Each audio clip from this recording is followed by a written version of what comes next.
Okay, welcome back to another video. Let's jump right into it. What I wanted to cover today is the topic about Dune. Dune, the famous series, and specifically the controversy regarding Dune and the series when it changed, when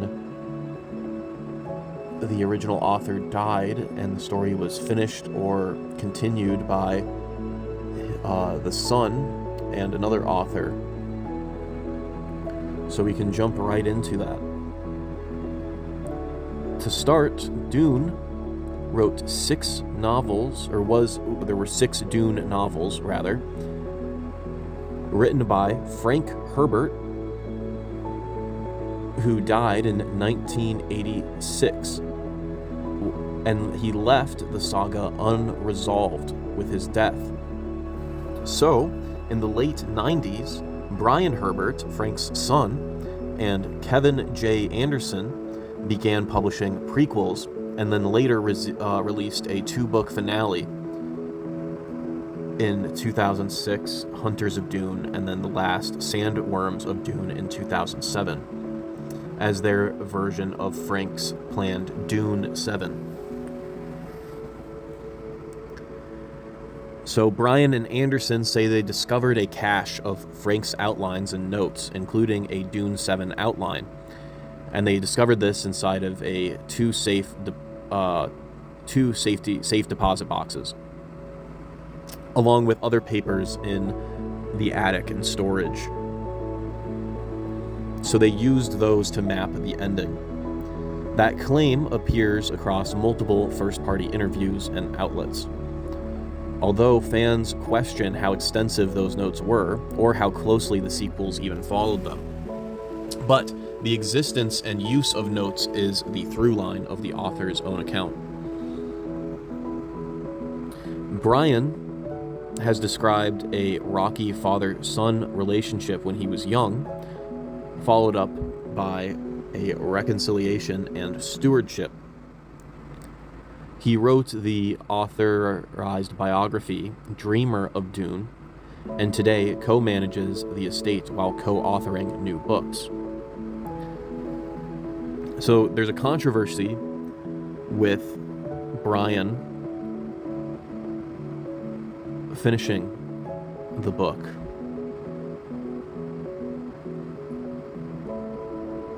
And it starts with the tone and style shifts. So many readers feel that the prequels and finales, read very differently from Frank's voice. That reaction, ranging from mixed to harsh, has been persistent in random discussions and reviews.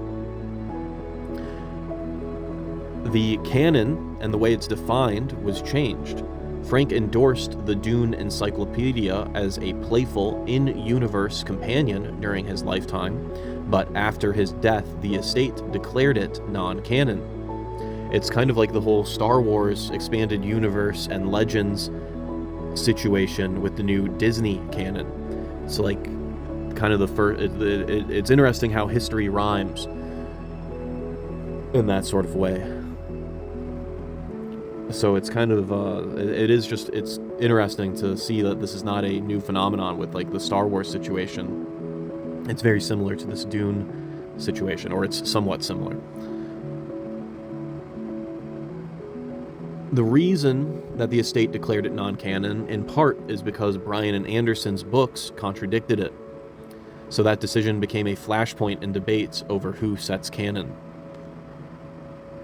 The amount that Frank is in the endings is also a part of the controversy. So Brian and Anderson say they followed Frank's outline, but skeptics argue the published endings feel more like collaborators' own explorations.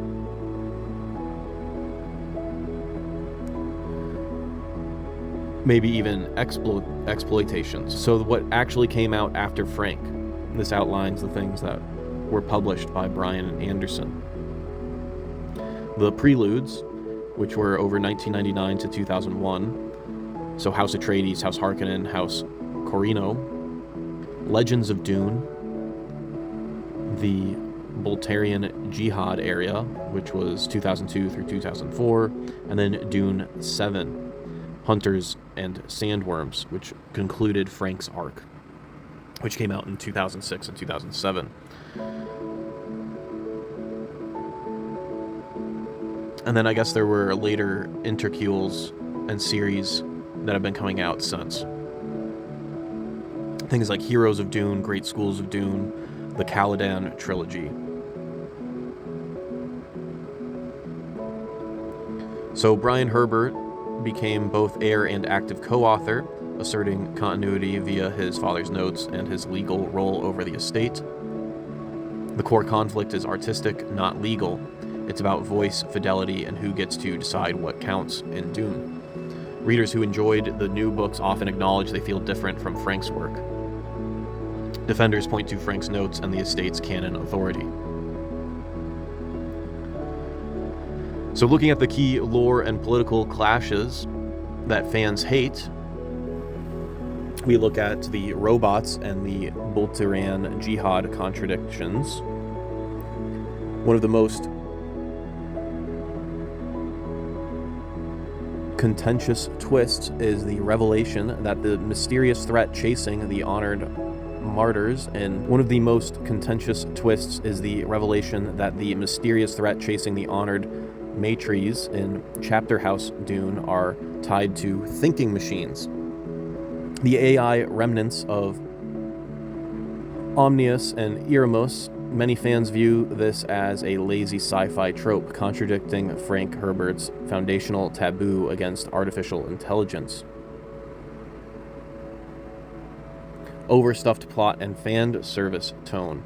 Sandworms of Dune reintroduces virtually the entire original cast of Golas alongside new robots, ultra spice producing sandworms.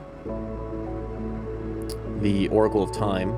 Critics feel this isn't thoughtful expansion. It reads like cramming in as many fan favorite elements as possible without depth or coherence. Critics argue, so characterization and theme dilution. Critics argue that the Golas often act as mere caricatures, lacking the philosophical nuance of their originals. Dialogue becomes clunky and